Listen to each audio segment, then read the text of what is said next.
achieved.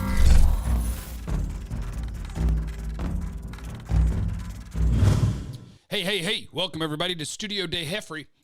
I know I did a mock draft roundup yesterday, but then Todd McShay and Dane Brugler both put out their latest mock drafts today. So what am I going to do? Ignore them? No, of course not.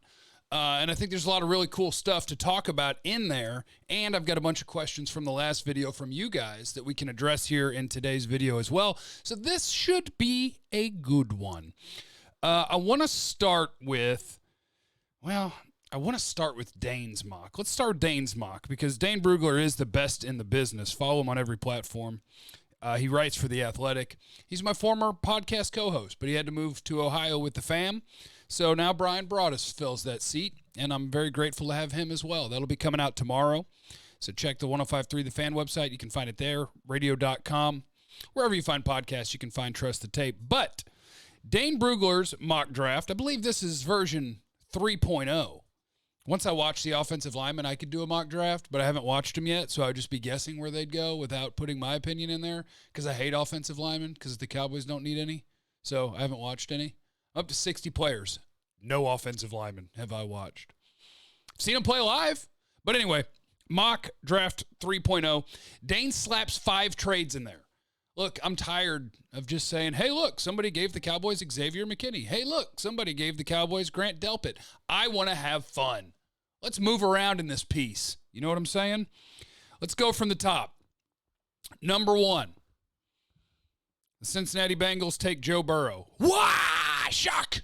I'm shocked. Of course, it's probably going to happen. Unless Tua has great medicals. Somebody could like Tua's tape better than Joe Burrow's. I'm just telling you. If his medicals were totally clean. But you're talking about a knee and an ankle and a hip, and there's a lot going on there. So anyway, Joe Burrow, number 1, makes all the sense in the world. Number 2 to Washington, Chase Young. I got a buddy, my buddy George, he's a Redskins fan. And he's like, I think we should trade away from Chase Young. And I say to you and to any other Washington fan that thinks that, you are insane. The tiers of edge rushers in this draft class, to me, Chase Young. Let me see. Hold on, let me get on screen. Way up here. And then either Chason or Epinesa or Grossmatos. Those are the next 3 for me. But he's in a one-man tier. Don't trade away from that. Put him with Montez Sweat if you're Washington. That's hell for people to deal with. At number 3, trade alert. Ding, ding, ding, ding, ding, ding, ding, ding, ding. Dane's got the Miami Dolphins coming up to number 3. So, how does this trade work out? It's the Detroit Lions that are trading out of number 3. Miami Dolphins are coming up to number 3. So, the Dolphins go from 5 to 3. The Lions get, obviously, the 5th pick from Miami. The 39th overall pick in this draft, early in the second round. And in next year's draft, a 2021 second and a 2021 fourth round pick.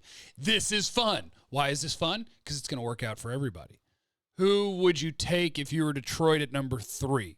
If I were Detroit at number 3, I would probably lean Jeff Okudah, the Ohio State cornerback, South Grand Prairie, by the way, if you're a DFW resident. SGP, stand up. So Tua is going to go number 3 to the Miami Dolphins. They're coming up to make sure they get their quarterback because why not? You got all the picks in the world. Make sure you get your guy. If they like him, that's their guy. Then the Giants at number 4 take Jedrick Wills, offensive tackle, Alabama. Offensive line help makes all the sense in the world for the New York Giants. So they take an offensive tackle there. Then at number 5, the Detroit Lions still get their guy, Jeffrey Okudah, corner, Ohio State. Bang, bang, bang, bang. Chargers at 6, Justin Herbert. Quarterback, Oregon. This one also makes all the sense in the world. So now we get down to number 7. Ding, ding, ding, ding, ding, ding, ding. Trade. At number 7, the Carolina Panthers are moving down.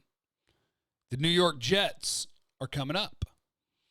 The New York Jets get the 7th overall pick and a 2020 5th rounder.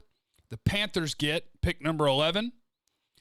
Pick number 68 there in the 3rd round, and pick number 79 in the 3rd round. So they pick up a couple of 3s to move back 4 spots.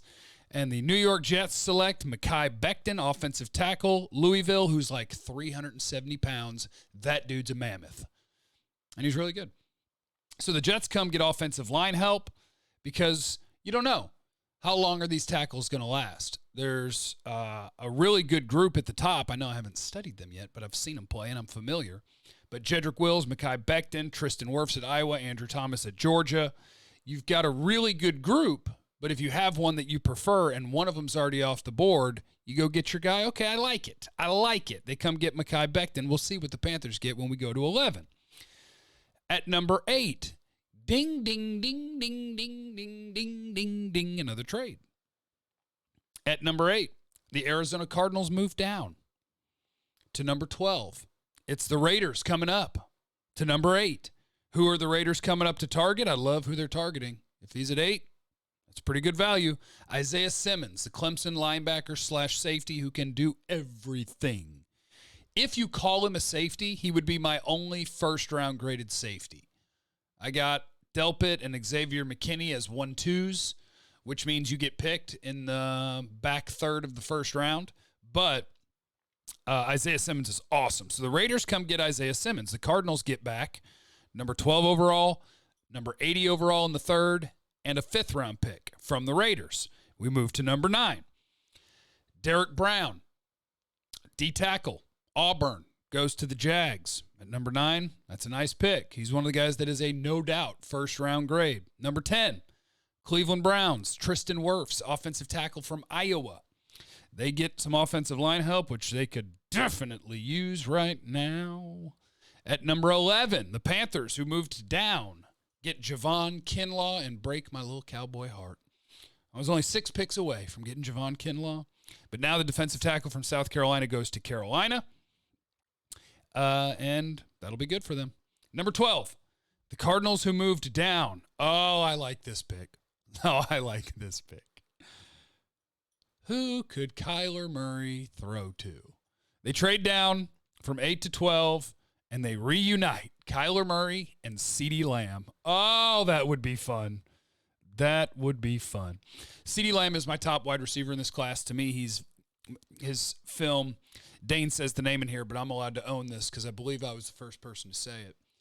It's shades of DeAndre Hopkins with the after-catch physicality and kind of wiggle and high point in the ball, and he may not run the fastest 40, but I don't care because he's a good, creative route runner. He catches everything. I love CeeDee Lamb. At 13, the Indianapolis Colts select Jerry Judy, wide receiver, Alabama. I like it. At number 14, the Tampa Bay Buccaneers take Andrew Thomas, offensive tackle, Georgia. That's a nice pick as well. At number 15, the Denver Broncos select Henry Ruggs, wide receiver, Alabama. You pair that with Cortland Sutton, and now all of a sudden you got some world-class speed to go along with Cortland Sutton being the big body downfield threat, and that could become a fun offense. Let's see what you got, Drew Lock.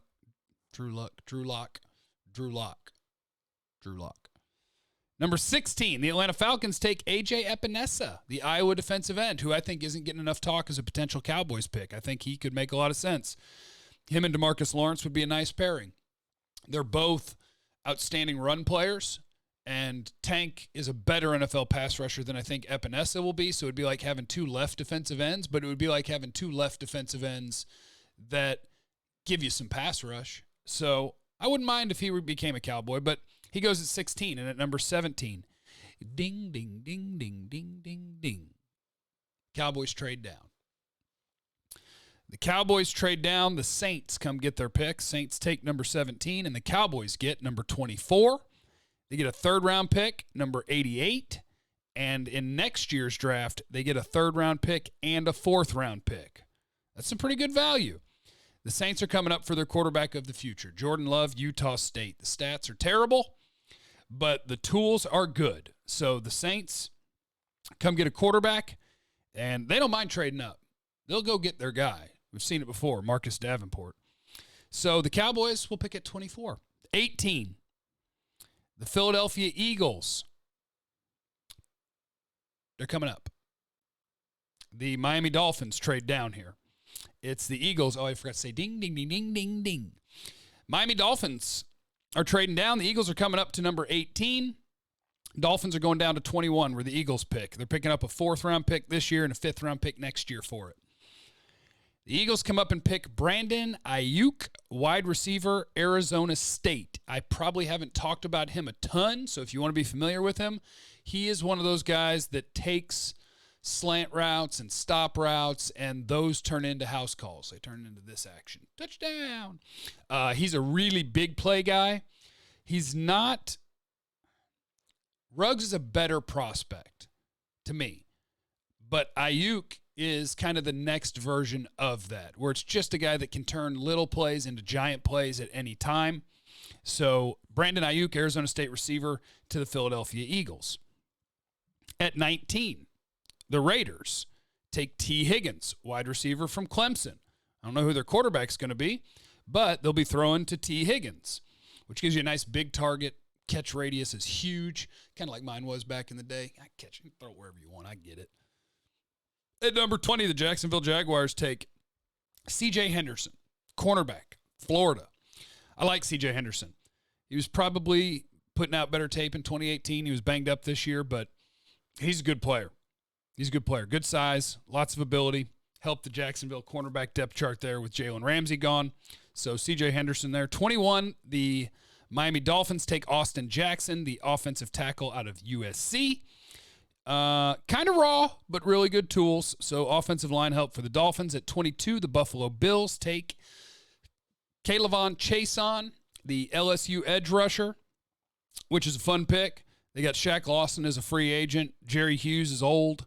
So they go get a pass rusher at 22. At 23, the New England Patriots take Xavier McKinney, safety, Alabama, which takes us to number 24, where the Dallas Cowboys select Grant Delpit, LSU safety. I feel a lot better taking him there than at 17. I think at 17 it makes sense because it really fits the need for the Cowboys to try to get a guy in the secondary that is a ball guy, force turnovers guy. Go get it. But if you could add value to your draft and still get him, I would feel a lot better about that than just taking him at 17. I'm trying to figure out what I would do at 17 in this scenario if you just stayed and picked. And I think even in this scenario, if you'd stayed, it was going to come down to Grant Delpit or Xavier McKinney or Trevon Diggs, the Alabama corner, or Christian Fulton, the LSU corner. And all those guys Dane's going to have go here in the next handful of picks. So 25 is Josh Jones, the offensive tackle from Houston to the Vikings. 26 is Zach Bond, the Wisconsin edge that's probably going to play off-the-ball linebacker in the NFL. 27, the Seahawks take Trevon Diggs, cornerback, Alabama. 28, Kenneth Murray, Oklahoma linebacker to the Ravens. 29, Alabama edge Terrell Lewis to the Titans. 30, the Packers take Patrick Queen, the LSU linebacker. 49ers at 31, Cesar Ruiz, offensive center from Michigan. And at 32, the Chiefs, Christian Fulton, cornerback, LSU. So, Dane's mock is fun. We'll probably do a full segment on it today on G-Bag Nation. And I'll mention the Todd McShay mock really quickly because it fits in with a couple of things I wanted to hit on real quick. The Todd McShay mock has the Cowboys taking Xavier McKinney at 17, blah, blah, blah. Lots of people haven't taken a safety at 17. But the match that I do not want, the prospect being picked in a spot that I do not want, happened in Todd McShay's mock draft. Henry Ruggs goes 21 to the Philadelphia Eagles. Guy that's going to run a 4.2 at the combine to add to that offense where the Eagles became just tight end dependent at the end of the year. And, you know, everybody's banged up, and Deshaun Jackson gets banged up a lot. Alshon Aguilar drops a bunch of passes, and Eagle fans hate him. I don't want Henry Ruggs going to the Eagles. I do not want that. I would rather the Cowboys in that scenario, instead of Xavier McKinney, take Henry Ruggs. Double down, triple down. What do the Cowboys do best? Pass the ball. What do the Chiefs do best? Pass the ball. What did the Chiefs do with Patrick Mahomes? Kept adding weapons. Add all of them. What's the worst thing that happens? Oh, God, Henry Ruggs is too good, and now he's going to take snaps from somebody. Sweet. Trade that guy. Upgrade your passing game all the time. Drop 40 burgers. Drop 21 and a quarter. Do it. Help your quarterback at every turn. So that's the mock draft roundup. I do want to get to your guys' questions, but I also don't want to have a 6-hour video, so I'll do a separate one. Just make sure you're subscribed to the YouTube page, youtube.com/Jeff Kavanaugh. Click on the little bell. That'll hit you with the notifications when a video goes up so you don't miss anything. Check 1053thefan.com every day, and I'll see you guys on the radio in just a bit, okay?